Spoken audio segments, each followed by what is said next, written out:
du papier à musique tous les jours, à 13 heures. M. Legault, Mme McCann, M. Arruda. On veut envoyer que ça reprenne dans les écoles et dans les garderies parce qu'on veut permettre aux parents d'aller travailler. C'est ça l'objectif. Voilà, c'est lié. Alors, en effet, les parents doivent pouvoir partir l'esprit tranquille en sachant que leurs enfants seront bien gardés ou qu'ils seront à l'école pour pouvoir aller travailler. Maintenant, il y a un devoir de pédagogie du premier ministre parce que la fameuse immunité collective, immunité communautaire dont vous parlez depuis un certain temps à l'émission... On n'est pas là. Oui, il y a des parents qui ne sont pas convaincus que c'est une bonne idée de renvoyer leur enfant à l'école. Donc, ce sera sur une base volontaire, évidemment, mais il y a encore une certaine anxiété dans la population. Mais c'est normal, Sébastien. Imaginez, vous, vos enfants, mes enfants vont à l'école, reviennent, nous donnent la maladie à nos conjointes, les parents se retrouvent à l'hôpital. On fait quoi avec les enfants? On repart à zéro, là. Oui, même si on est moins vulnérable, moins susceptible de vraiment tomber gravement malade, mais c'est quand même une préoccupation pour beaucoup de monde. Il y a un risque. Merci beaucoup, Sébastien. On vous revoit dans quelques instants après la conférence de presse. Alors, on laisse la parole au premier ministre Legault. Le premier ministre du Québec, M. François Legault, est accompagné de la ministre de la Santé et des Services sociaux, Mme Danielle McCann, et du directeur national de santé publique, Dr. Horacio Arruda. Monsieur le premier ministre, à vous. Bonjour tout le monde. Je commence avec le bilan de la dernière journée. On a 84 nouveaux décès, un total de 1599. Donc, mes pensées sont avec les familles, les proches de ces victimes. On a maintenant 24 982 cas confirmés. C'est une augmentation de 875. On a 1541 personnes hospitalisées. C'est une augmentation de 23. On a 210 personnes aux soins intensifs. C'est une diminution de 5. Ceci étant dit, on continue de voir au Québec qu'on a deux mondes. On a le monde autour des résidences de soins de longue durée, peu importe comment on les appelle, et le reste du Québec. D'ailleurs, si vous prenez les 84 décès qu'on a de plus aujourd'hui, il y en a 75 qui sont dans des résidences où on donne des soins de longue durée.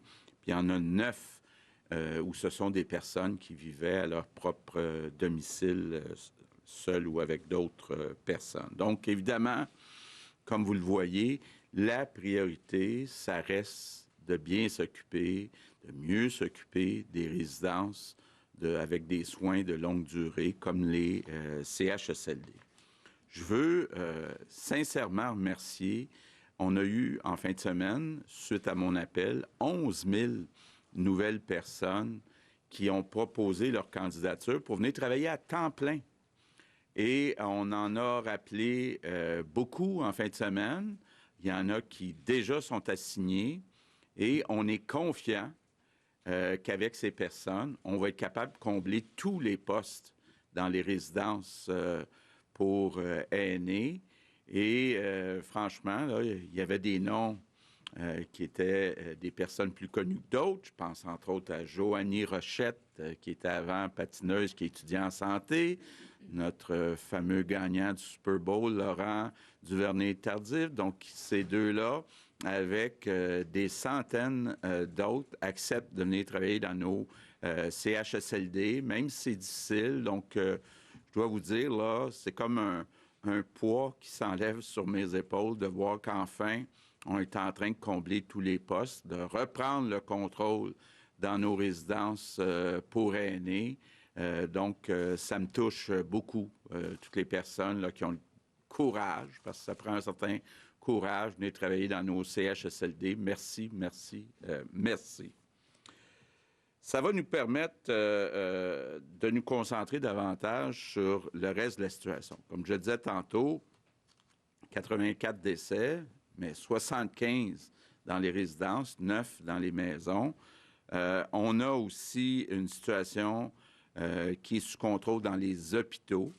On a, comme je vous le disais, à peu près 1500 lits qui sont utilisés, mais on va vous arriver demain avec des chiffres. Il y a une partie même de ces lits qui sont occupés par des personnes qui devraient être retournées dans les CHSLD, mais compte tenu de la situation dans les CHSLD, on aime mieux les garder à l'hôpital, même s'ils ont eu les traitements qu'ils devaient avoir. Donc, on peut dire vraiment que la situation est sous contrôle dans nos hôpitaux. Rappelez-vous, on avait libéré 7000 lits. Bon, on a 1500, même pas dans le fond, qui sont utilisés pour la COVID-19.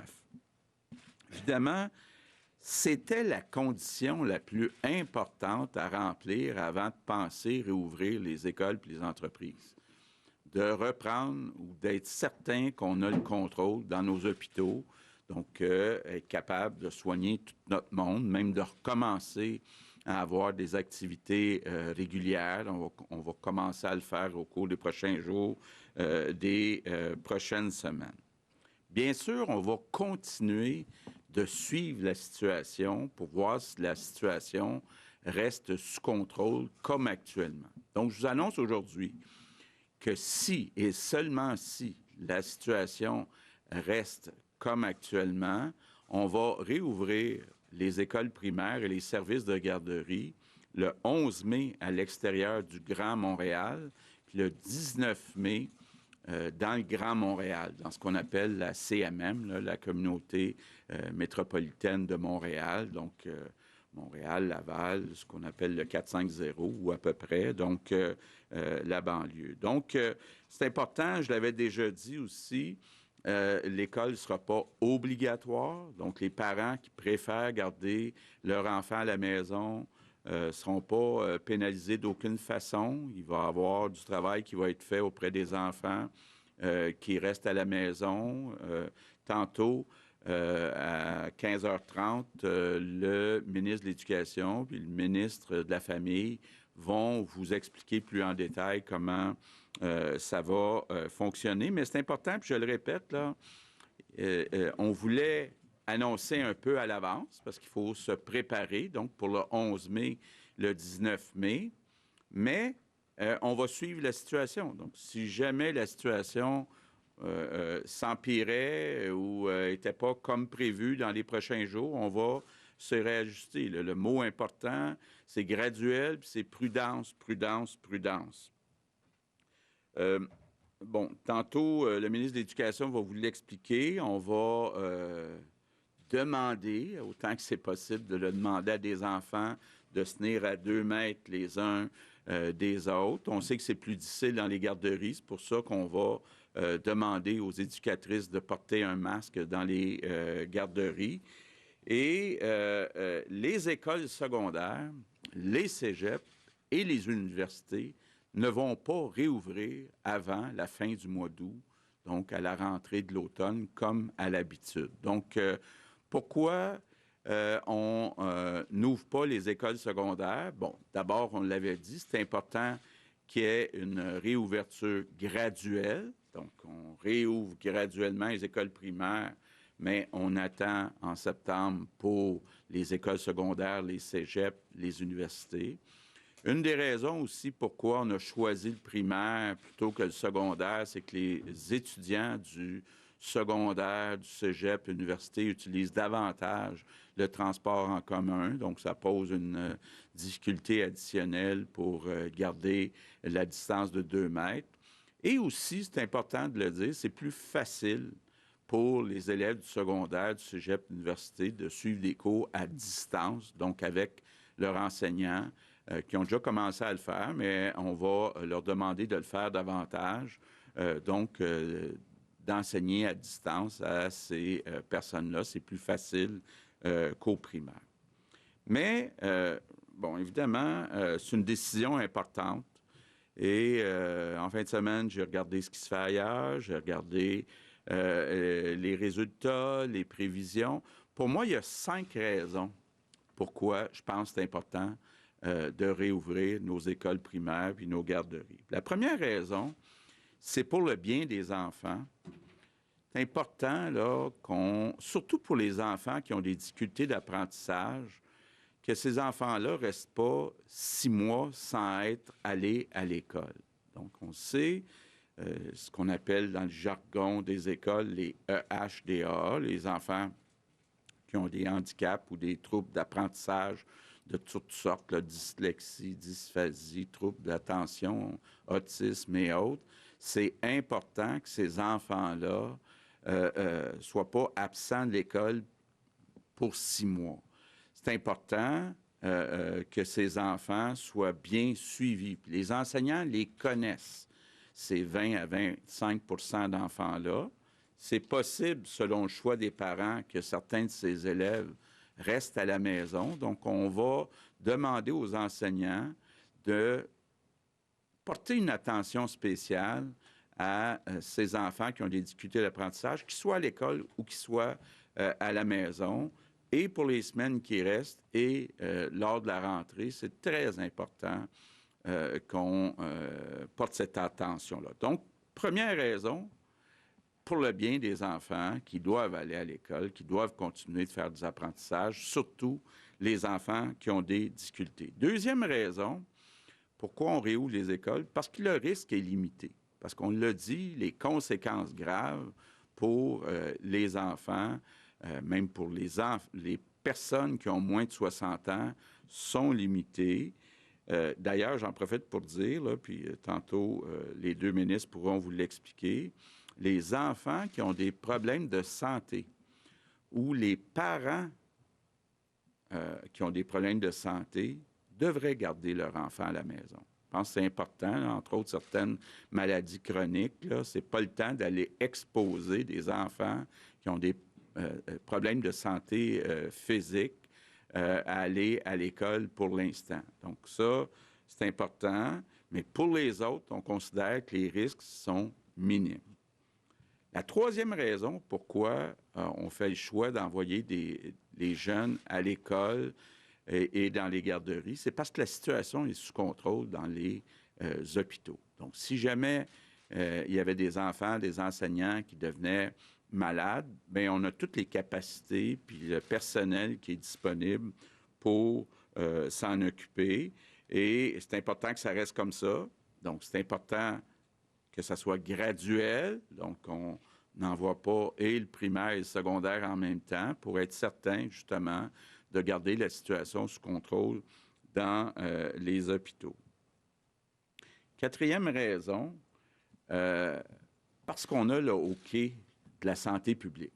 Donc, ce n'est pas une décision qui est sur la gueule, c'est la science. On écoute la science. Puis la science nous dit que c'est possible de retourner ces enfants si la situation reste sous contrôle d'ici le 11 et le 19 mai. Puis la cinquième raison, je dirais, c'est parce que la vie doit continuer. Les enfants, là, je pense que c'est bon qu'ils revoient leurs amis, qu'ils revoient leurs enseignants. On ne prévoit pas qu'il y ait de vaccin avant 12 ou 18 mois. Les experts ne prévoient pas de vaccin avant 12-18 mois. Je ne vois pas les enfants rester chez eux pendant 12-18 mois. Là. Je pense que la vie doit continuer et la situation, si on attendait le 1er septembre, ce serait probablement pas différente de la situation actuelle. Mais je veux insister sur une chose, par contre. Donc, ça, c'était les 5 raisons. Donc, vous avez vu, dans les 5 raisons les plus importantes, il n'y a pas l'immunité collective. L'immunité collective, il y a des experts qui pensent que d'avoir la COVID-19 puis d'en être guéri, ça pourrait immuniser. C'est ce qu'on souhaite tout le monde, parce que sinon, ça pourrait même être difficile de penser à un moment donné à avoir un vaccin. Donc, c'est ce qu'on souhaite. Par contre, ce n'est pas prouvé. Donc, on ne doit pas prendre notre décision sur cette base-là, mais ça sera un bénéfice secondaire si jamais ça peut être le cas. Donc, je veux être bien clair, là. On rouvre nos écoles pour des raisons sociales et parce que la situation est sous contrôle, en particulier dans notre système hospitalier. Bon, évidemment, dans les prochains jours, les prochaines semaines, on va continuer d'avoir des cas, comme partout dans le monde, et on va ajuster notre stratégie en fonction de l'évolution. Pour l'instant, on fait des prévisions, on voit que la situation est sous contrôle. Demain, on va annoncer un plan de réouverture des entreprises qui va être très graduel. Donc, encore là, on ne veut pas ni dans les transports en commun, ni de façon générale, retourner trop de monde en même temps dans la société. Pourquoi qu'on fait tout ça graduellement?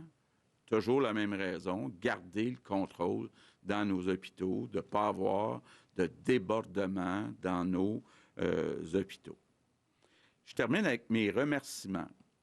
Mes remerciements, d'abord, sont pour les éducatrices. D'abord, les éducatrices qui, depuis le début, depuis 6 semaines, sont occupées des enfants du personnel de la santé. Donc, je veux vous dire un gros merci. Gros merci aussi aux enseignants. On me dit qu'il y a beaucoup d'enseignants qui ont communiqué avec leurs élèves au cours des dernières semaines. Merci. Et un merci à l'avance à toutes les éducatrices, tous les enseignants, enseignantes qui, dans les prochaines semaines, vont retrouver les enfants après une période qui était vraiment spéciale dans notre vie collective. Donc, merci à l'avance pour le travail que vous allez faire au cours des prochaines semaines avec nos enfants. Je termine en vous disant, je le sais qu'aujourd'hui et demain, avec le plan de réouverture des écoles et des entreprises, il y a certains Québécois, certaines Québécoises qui vont avoir des questions, qui vont avoir des inquiétudes. C'est important, là, il n'y a rien d'obligatoire. Ce que je vous dis, c'est allez-y à votre rythme. Quand vous êtes prêt à sortir, quand vous êtes prêt à ce que vos enfants sortent, d'abord, n'oubliez pas de garder cette bonne habitude qui sera là probablement pour plusieurs mois, de toujours rester à 2 mètres des autres personnes, mais allez-y à votre rythme. On ne veut pas bousculer personne. Donc, courage, l'espoir est là. Merci tout le monde. Merci. Maintenant, en anglais. Yes, good afternoon. Bonjour. Aujourd'hui, nous annonçons notre plan afin de rouvrir les écoles primaires et les garderies. Nous avons choisi de ne pas ouvrir les secondaires, les cégeps et les universités. Ceci va limiter la circulation dans les transports collectifs et nous trouvons que les enfants du primaire vont profiter le plus des semaines qui restent à l'année scolaire, surtout les enfants en difficulté d'apprentissage. Cette rouverture va être graduelle. Elle ne sera pas obligatoire pour que les enfants ne vont pas tous revenir en même temps. Dans la région de Montréal, nous allons rouvrir le 19 mai si toutes les conditions sont réunies et à l'extérieur du Grand Montréal, ce sera le 11 mai. Nous allons analyser la situation au jour le jour et nous ajuster aux besoins. Le mot d'ordre, c'est la prudence. Demain, nous allons annoncer notre calendrier visant à rouvrir des secteurs de l'économie. Ce sera vraiment très graduel. Il faut tout à fait garder la maîtrise de notre système sanitaire. Chacune devront suivre les consignes sanitaires. Il nous faut continuer de maintenir notre distance sociale et physique et afin de réussir, il nous faut continuer ces efforts. Je vous remercie. Merci, Monsieur le Premier ministre. Alors, pour la période des questions en français, nous allons débuter avec Hugo Lavallée, Radio-Canada. Oui, bonjour, Monsieur le Premier ministre. Les Québécois, ce matin, qui ont écouté le point de presse de Justin Trudeau, ont entendu un message assez différent du vôtre. Monsieur Trudeau a émis plusieurs inquiétudes quant à la possibilité d'y aller d'un déconfinement concernant l'immunité collective. Je sais que vous-même, vous avez des réserves. Il dit que c'est prématuré de conjecturer. Il n'y a aucune preuve probante que le fait d'avoir contracté une fois la COVID vous protège. Le virus est nouveau. On ne sait pas si les anticorps vous protègent. Il faut faire preuve d'une prudence extrême. Alors, en ce moment, il y a beaucoup de Québécois, sans doute, qui sentent déchirés entre le message de prudence que vous envoyez puis celui beaucoup plus modéré, entre guillemets, du premier ministre Trudeau. Qu'est-ce qui vous fait dire que votre approche est la bonne, d'une part, et d'autre part, en l'absence, justement, de preuves scientifiques, est-ce qu'on ne devrait pas appliquer le principe de précaution? Bon, d'abord, je ne vois pas tant de différence que ça entre le gouvernement fédéral puis les gouvernements des provinces. On a eu encore une longue discussion, une conférence téléphonique la semaine dernière. On est en train d'essayer de s'entendre sur un certain nombre de principes et je pense qu'on devrait être capable de s'entendre. Donc oui, il faut être prudent. Il faut réouvrir graduellement. Il faut s'assurer, entre autres, qu'on garde le contrôle dans nos hôpitaux, que la situation reste sous contrôle, qu'on continue même, qu'on augmente le nombre de tests pour suivre la situation au fur et à mesure au cours des prochaines semaines. Mais je n'ai pas senti une grande différence entre les différentes provinces et avec le gouvernement fédéral sur les conditions là, de réouverture graduelle. Rapidement, sous question. Oui, donc ça fait plusieurs semaines que vous nous dites que vous avez l'intention d'augmenter le nombre de tests, que ça fait partie de la stratégie de déconfinement. Or, quand on regarde les chiffres des dernières semaines, ça semble stagner, voire régresser. Et puis sur le terrain, il y a des inquiétudes. Je vous cite la docteure Cécile Tremblay du CHUM. Dépister massivement, il faut le faire, mais présentement, on n'a pas ce qu'il faut. Les ça va aller, ça ne me convainc pas. Si on lève le confinement et qu'on n'est pas capable de tester massivement, il va y avoir de nouvelles infections. Le feu va prendre. Depuis le début, on est en manque. Parfois des couvillons, de réactifs. Il nous faut des preuves. Fin de la citation. Alors, quelles preuves vous avez à donner aux Québécois? Puis avez-vous des cibles, des objectifs, des échéanciers précis? OK, je vais commencer, puis je vais laisser le docteur Arruda compléter. D'abord, on est un des endroits au monde où, par million d'habitants, on teste le plus, avec l'Allemagne. On teste 3 fois plus que l'Ontario, toute proportion gardée. Donc, on teste déjà beaucoup. Et on va augmenter le nombre de tests. Puis moi, c'était une des questions que j'ai posées. Est-ce qu'on est assuré d'avoir tout l'équipement nécessaire pour les tests? On m'assure que oui. Et oui, on veut, dans les prochaines semaines, y aller plus sur une base d'échantillonnage au hasard. Dans les dernières semaines, comme vous le savez, on s'est beaucoup concentré dans les CHSLD. Et on veut augmenter le nombre de tests. Et puis, je pense que c'est l'objectif du docteur Arruda. Oui, tout à fait. C'est clair qu'il y a eu des problèmes antérieurement en lien avec les réactifs et les écouvillons, mais ce problème-là est réglé actuellement. On a une capacité qui peut monter rapidement à 15 000 tests. Et quand on va avoir le nouveau PCR on the site, là, on va pouvoir augmenter à 20 000, 30 000 tests. Fait qu'actuellement, il faut comprendre que ça fait partie des conditions de déconfinement que nous avons mises en place. Vous comprendrez qu'on regarde exactement ce que la littérature nous propose, Johns Hopkins, l'OMS, d'autres organisations internationales, le CDC, sur les conditions de déconfinement, puis on va les suivre de très, très près. Ce qu'on présente aujourd'hui, c'est un scénario. C'est un scénario qu'on pense qui peut être possible. N'oubliez pas qu'on regarde aussi une épidémiologie qui est différente. Quand on parle au Canada, c'est une chose. Quand on parle à chacune des provinces, avec la connaissance de leur milieu, et on ne fera pas le même genre de déconfinement dans la région métropolitaine, en lien avec ce qui va se passer dans les régions froides. Ça, c'est important. J'ai un élément très important que je vais me permettre de dire à la population. Dès qu'on commence à déconfiner, il y a des gens qui peuvent interpréter que maintenant, vu qu'on ouvre les écoles, puis qu'on peut se remettre à circuler n'importe comment. Malgré le déconfinement, la population à risque demeure à risque. C'est important de continuer à suivre les prescriptions. Ce que ça veut dire, c'est qu'on ne voudra pas de rassemblement des gens à l'extérieur. Ce ne sera pas encore le temps de faire des parties ou des repas de famille avec des personnes âgées. On va avoir encore des contraintes auprès de ces populations-là à risque. C'est plate, on aimerait bien, mais on ne peut pas se permettre que les gens interprètent que le déconfinement des garderies, de l'école, de certains secteurs d'activité veut dire tout le monde est déconfiné, puis on repart à zéro comme si de rien n'était. Ça va être majeur. Je vous l'ai dit que l'aplatissement de la courbe était dépendante de la collaboration de tous.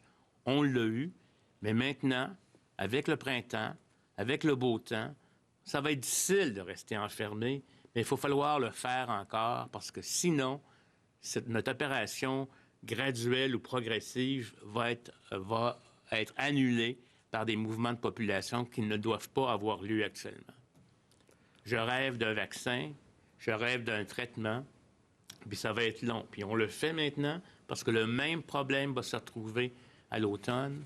Et c'est vrai, là, je tiens à vous le dire, il n'y a pas que les maladies infectieuses, l'état de santé mentale des jeunes, leur leurs conditions d'apprentissage, éventuellement, leurs problématiques de santé mentale, la violence qui peut se vivre à l'intérieur des maisons et qu'on ne voit pas.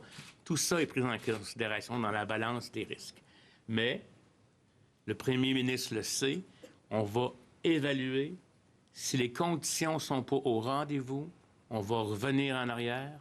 Et si la population ne participe pas au maintien de cette distanciation en arrière, nous allons tous y perdre, puis on va être obligé de reconfiner de façon intensive, ce qui, en mon sens, serait excessivement malheureux. Je tiens à passer ce message-là parce que n'interprétez pas, parce qu'on ouvre les écoles ou tel secteur d'activité au Bas-Saint-Laurent ou ailleurs, que tout le monde peut se mettre à circuler n'importe où, et particulièrement dans la zone où il y a de la transmission active, dans la grande région de Montréal métropolitain. Merci. Merci. Je vous signale que le temps file. Prochaine question, Louis Lacroix, Cogeco Nouvelles. Bonjour, Monsieur le Premier ministre, Madame McCann, Monsieur Arruda. Ma première question, c'est quelles seront les mesures qui vont être mises en place dans les salles de classe pour s'assurer qu'il n'y ait pas, en fait, de limiter, si on veut, là, les contacts? Est-ce qu'il va y avoir, par exemple, un nombre d'enfants limité dans les salles de classe? Est-ce que il y aura suggestion de porter un masque pour vous avez dit pour les techniciens serveurs de garde, mais dans les classes en tant que telles. Quelles sont les conditions dans les classes? OK. Donc, ce qu'on va faire, c'est de s'assurer que... Bon, d'abord, on s'attend à ce que, quand même, ce ne soit pas tous les enfants qui retournent à l'école. Deuxièmement, bon, on a toutes les écoles secondaires qui vont être vides aussi. Donc, si jamais il y avait affluence, on pourrait séparer les enfants. Mais on veut s'assurer qu'il y ait un maximum d'à peu près 15 enfants par classe, dépendamment de la grandeur de la classe, là, mais pour être capable d'avoir 2 mètres de distance entre chaque enfant. Et est-ce que vous allez tester dans les écoles? Parce qu'il pourrait y avoir jusqu'à un certain point des enfants qui vont être porteurs, peut-être asymptomatiques, etc. Est-ce que vous allez, à terme, faire des tests pour vérifier s'il y a de la propagation à l'intérieur des écoles? C'est une possibilité, c'est clair. Par contre, s'il y a des éclosions, là, on aurait un professeur qui serait malade, qui développerait des symptômes, ou un enfant qui développerait des symptômes, on va gérer ces cas-là comme ce qu'on appelle des éclosions et des agrégats. Là, savoir est-ce qu'on va le faire de façon aléatoire, ça pourrait être en milieu d'école, comme ça pourrait être aussi dans le milieu, dans la communauté. On pourrait tester par exemple, je donne des exemples, tester des épiceries, vu compte tenu que ça a été en ouverture depuis longtemps. On va avoir une stratégie qui va être la mieux balancée entre la quantité de tests qu'on a disponibles et puis la représentativité de la donnée. Prochaine question, Isabelle Porteur, Le Devoir. Oui, bonjour à tous les trois. Tout à l'heure, vous avez dit qu'on allait déconfiner dans les écoles. Là, si et seulement si, ça reste comme actuellement. Qu'est-ce que ça veut dire, rester comme actuellement?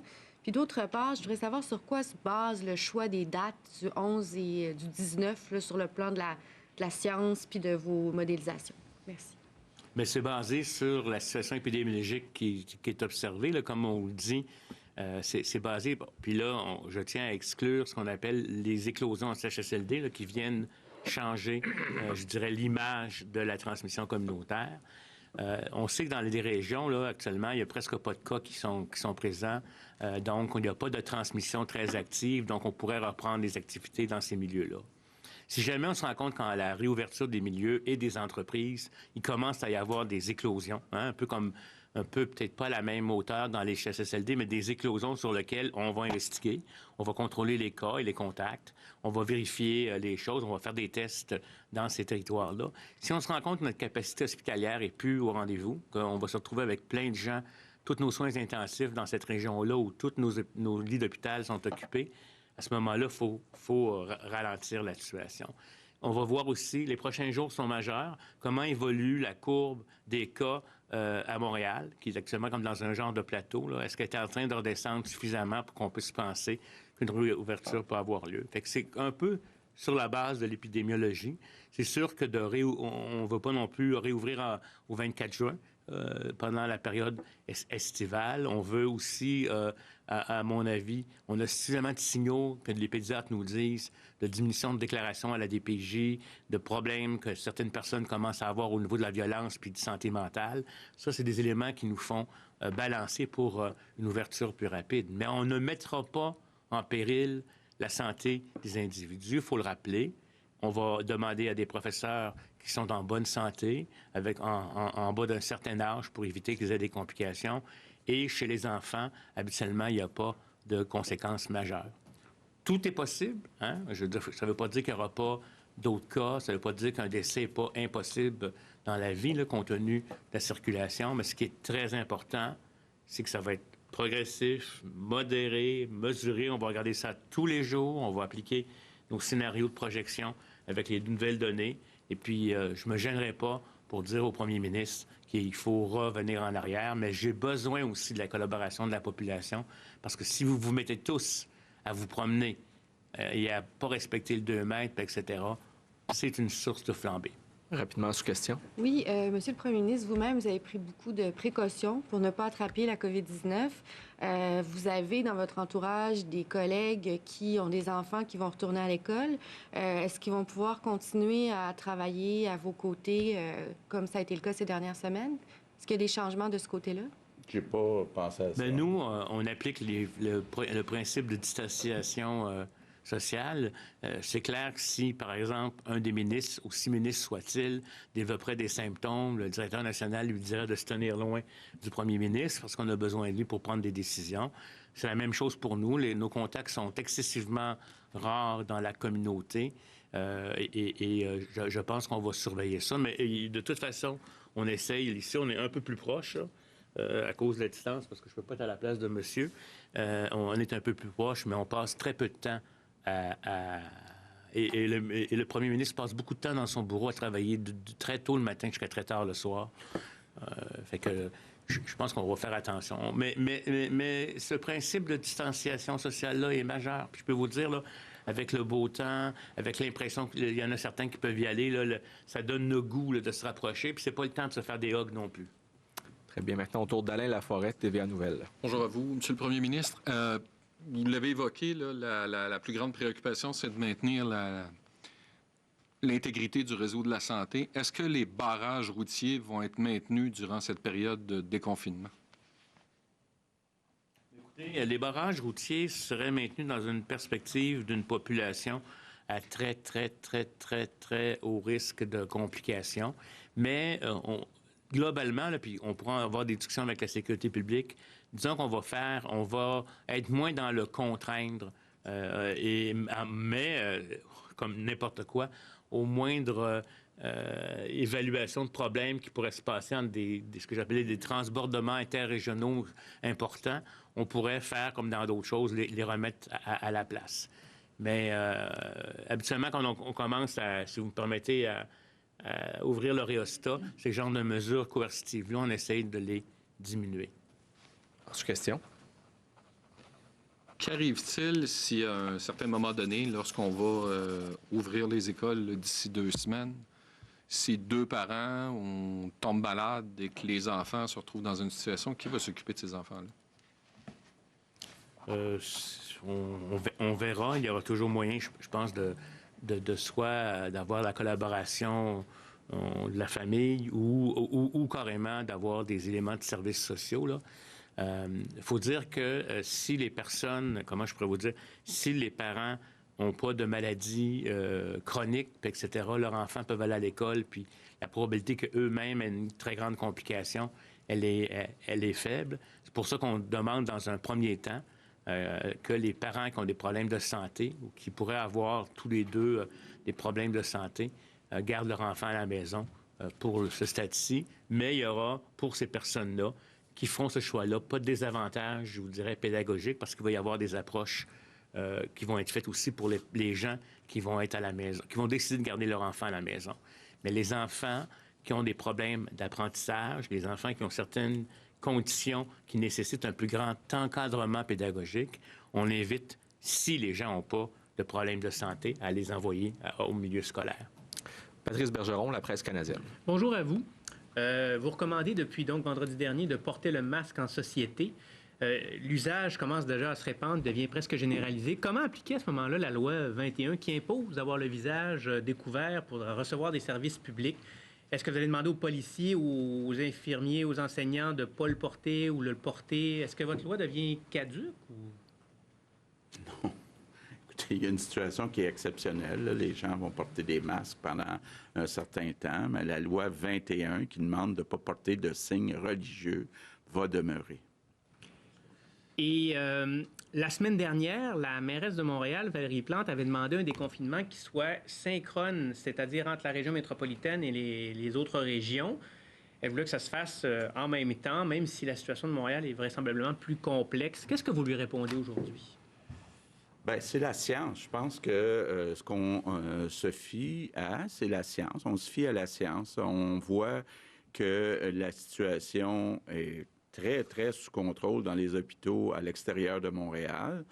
Donc, je ne vois pas pourquoi on attendrait plus longtemps à l'extérieur de Montréal. Donc, à partir du moment où la situation est différente à Montréal que dans le reste du Québec, bien, automatiquement, les mesures de confinement peuvent être différentes. Patrick Belrose, le Journal de Québec, Journal de Montréal. Bonjour à tous. Première question pour le Dr Arruda. La semaine dernière, vous avez mentionné que plutôt qu'une centaine de personnes présentement à la direction de la santé publique de Montréal, il y en a environ 800. Nos informations nous disent que pour l'instant, il n'y a pas beaucoup de travail nécessairement à faire dans ce département-là. Et il y a beaucoup de gens qui sont dans ces équipes-là, des infirmières souvent. Donc, on se demandait pourquoi ces gens-là ne sont pas plutôt dépêchés en CHSLD pour venir prêter main forte. Bien, écoutez, je pense qu'on a fait appel... Quand on dit qu'il n'y a pas beaucoup de travail, là, il y a quand même encore 437 cas qui sont déclarés pour lesquels il faut faire des enquêtes. Et puis quand on va se mettre à déconfiner, là, le moindrement qu'il va y avoir un cas dans un milieu de travail, ça va prendre une équipe pour être capable d'intervenir. Ces infirmières-là ont été mobilisées, elles ont eu des apprentissages, elles ont été formées pour ce nouveau genre de travail-là. Puis on pense qu'avec, comment je pourrais vous dire, parce que là, si on se détricote et qu'on s'affaiblit, comme tel, puis on nous demande toujours d'augmenter, même de doubler notre capacité dans ces zones-là, parce que ça fait partie des critères.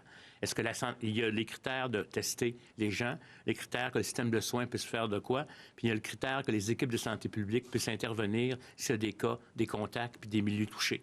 Donc, et ça peut exploser d'un jour au lendemain, puis on n'aura pas le temps de se remobiliser, puis on créerait une crise là où on nous demande d'intervenir, parce que c'est comme ça qu'on va empêcher des cas de se transmettre à d'autres, de se transmettre à d'autres et à d'autres pour éviter un R0 qui se remette à monter en courbe puis que les hôpitaux soient épargnés. Et la situation des CHSLD actuellement, elle est gérée avec d'autres professionnels.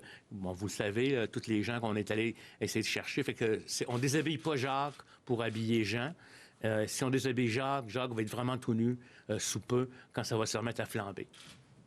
En sous-question. Dans le même sens, M. Legault, on n'a pas encore vu la deuxième vague de militaires canadiens dans les CHSLD. Est-ce que vous trouvez ça un petit peu long et est-ce qu'on a l'assurance d'avoir les 1000 militaires promis? Bon, on me dit que 400 militaires devraient arriver mercredi, donc après-demain. Puis il devrait y en avoir un autre 275 qui vont suivre, mais ça, on n'a pas la date encore. Pour ce qui est au-delà de 675, pour se rendre jusqu'à 1000, ça, on n'a pas la date non plus. Merci. Prochaine question, Tommy Chouinard, La Presse. Oui, bonjour.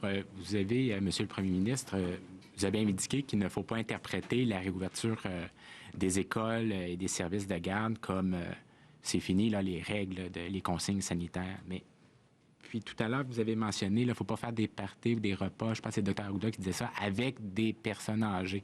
Pour que ce soit bien clair là, pour tout le monde. Au cours des prochaines semaines, durant l'été, est-ce que c'est toujours tout rassemblement intérieur ou extérieur est interdit? Donc, 2 personnes ou plus de résidences différentes, là, ce n'est pas possible. Là. Oui, on souhaite garder l'interdiction de rassemblement jusqu'à nouvel ordre. Bon, vous allez voir demain qu'il y a certaines indications qui vont être données dans le temps, là, au cours des prochains mois. Mais effectivement, l'interdiction de rassemblement demeure. Oui. Maintenant, au sujet de la réouverture des écoles, je veux bien comprendre, là, est-ce que si dans une école, il y a un cas confirmé de COVID-19, là, Est-ce que ça veut dire on tolère parce que les enfants sont capables de passer à travers ça, puis l'enseignant, bon, ben, on verra, ou est-ce qu'on dit non, on ferme l'école parce qu'il y a un cas de COVID? Bon, d'abord, là, notre objectif, ça n'a jamais été de faire exprès pour qu'un enfant ou quelqu'un ait la COVID-19. Donc, tout ce qu'on est capable de faire, s'il arrivait un cas comme ça dans une école, pour éviter qu'il y en ait d'autres qui l'attrapent, on va le faire. Donc, on va consulter, il va y avoir des enquêtes de fait, des tests de fait dans l'école, mais on va prendre toutes les mesures pour que les personnes n'attrapent pas la COVID-19. Bossé, Le Soleil. Bonjour. Vous êtes pas sans savoir qu'il y avait déjà une pénurie, évidemment, d'enseignants dans les écoles avant la crise. Est-ce que vous craignez pas que cette pénurie-là s'aggrave avec les absences et transporter un peu le problème qu'il y avait dans les CHSLD dans les écoles? Oui. Bien, écoutez, vous pourriez tantôt poser la question au ministre de l'Éducation, là, mais je sais qu'on a déjà commencé à parler avec les étudiants dans les facultés d'éducation pour éventuellement aller chercher du support, si nécessaire, chez les futurs enseignants. OK. Mon question est peut-être... on voit que le Québec est la province la plus touchée et qu'on est les premiers à rouvrir les écoles. Donc, ça peut sembler contradictoire dans la tête des gens qui écoutent. Bon. D'abord, il faut être prudent. Quand on compare, on le dit souvent, nous...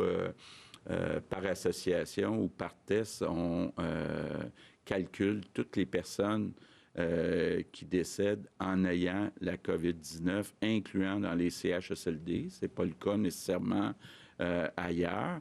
Et il faut être prudent aussi avec les provinces autres que l'Ontario, là, parce que les grandes villes partout dans le monde sont plus touchées que les États où il n'y a pas de grandes villes. Merci. Alors, comme le temps le permet, on a une question de l'extérieur qui nous provient aujourd'hui d'Alec Castonguay, L'Actualité. La clé d'un déconfinement réussi repose sur le nombre de tests de dépistage qui seront effectués pour évaluer et circonscrire les éclosions, par exemple dans les écoles ou les entreprises. Est-ce que le Québec a présentement la capacité de mener suffisamment de tests pour bien suivre l'évolution de l'épidémie en phase de déconfinement? Bien, il faut comprendre que le Québec... a quand même testé plus que beaucoup d'autres endroits, mais on a eu nos difficultés, on ne se le cachera pas, ne serait-ce qu'avec les tiges de coton, avec le réactif qui était inadéquat. Il y a eu des problèmes avec des tiges de coton qu'il faut stériliser.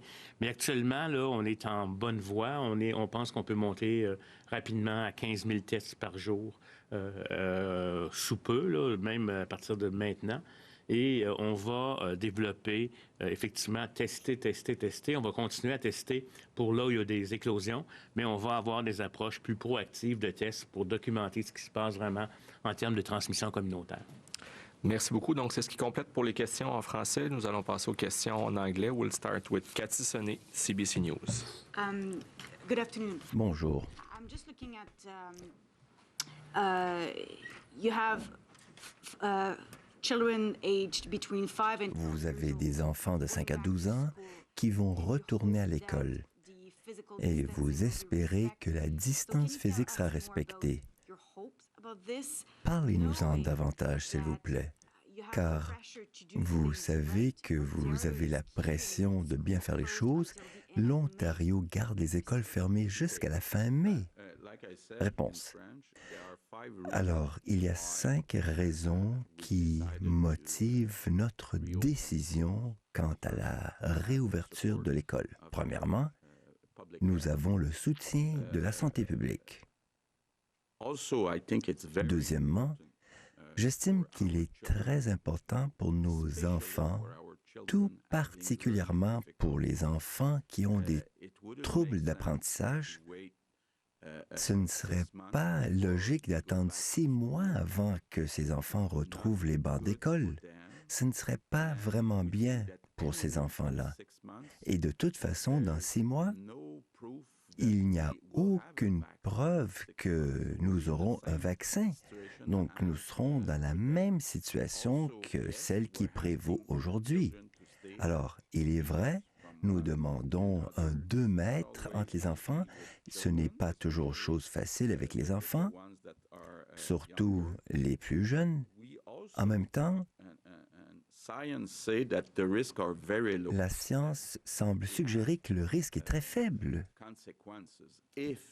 Quant aux conséquences, une fois contracté la COVID-19, et la situation est maîtrisée en milieu hospitalier, par conséquent, si jamais quelque chose devait survenir à l'enfant ou aux parents, nous serons en mesure de nous occuper de ces cas. Question. Les écouvillons.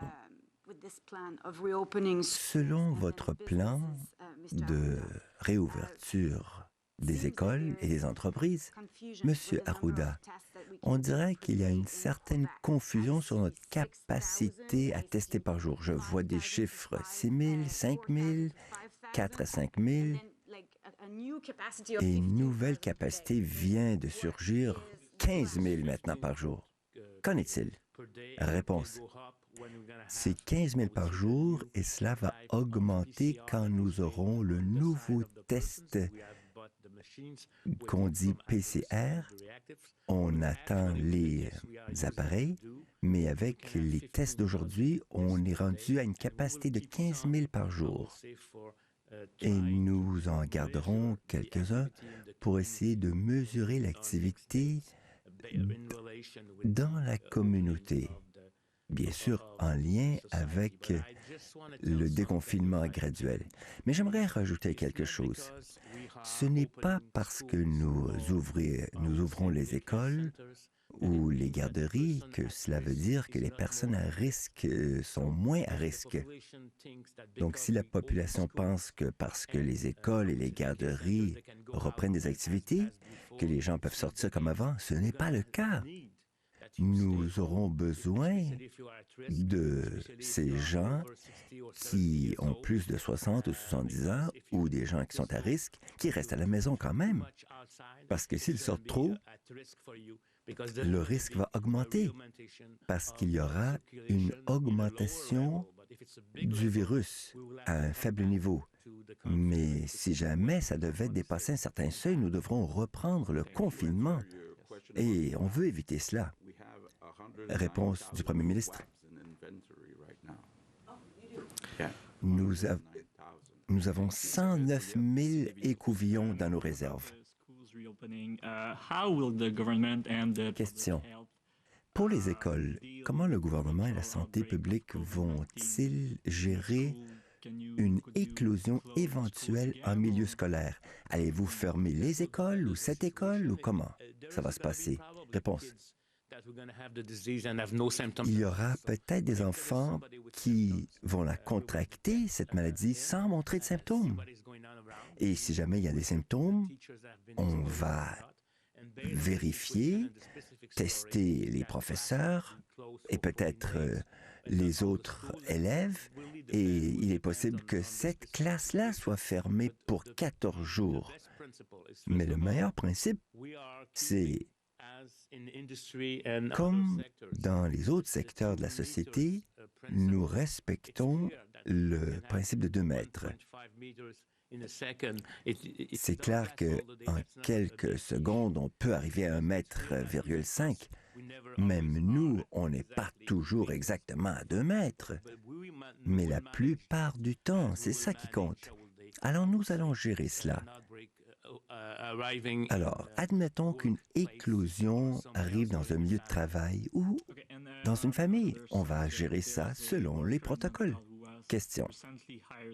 Il y a un individu qui est parti dans un CHSLD. La question n'est pas claire. Comment encourager les gens à être bénévoles quand ils courent des risques et que les conditions sont mauvaises? Réponse.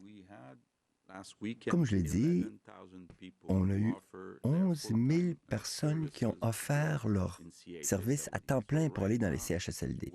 Donc, pour l'instant, nous sommes en train de les distribuer à travers le réseau. Et nous estimons que dans les jours à venir, nous serons en mesure de combler tous les postes qui étaient ouverts.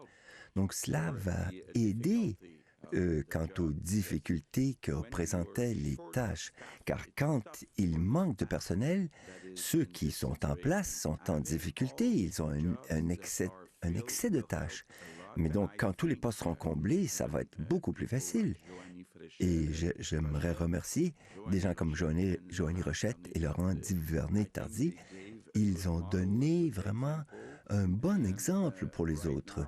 Et maintenant, nous avons assez de gens pour combler tous les postes. Je suis très content face à cela. Prochaine question pour Mme McCann.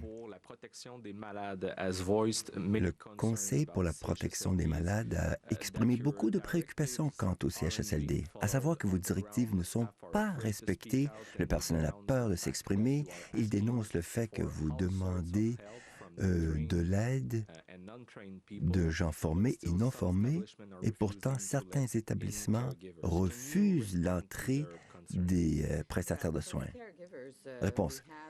Alors, pour du personnel de soins, on en a beaucoup parlé avec le Dr Arruda et nous avons déjà ouvert un peu plus le système aux soignants naturels et nous aurons une autre discussion là-dessus, car nous voudrions ouvrir les portes davantage à cela. Maintenant, quant à la première partie de votre question, ce que j'aurais à dire là-dessus, c'est que c'est du jamais vu ce qu'on vit dans le système de santé comme dans notre population. Donc, c'est une opération extraordinaire. Notre système n'est pas le même qu'auparavant. Par conséquent, c'est vrai, soit dit en passant, on l'a fait en très peu de temps. Et les rouages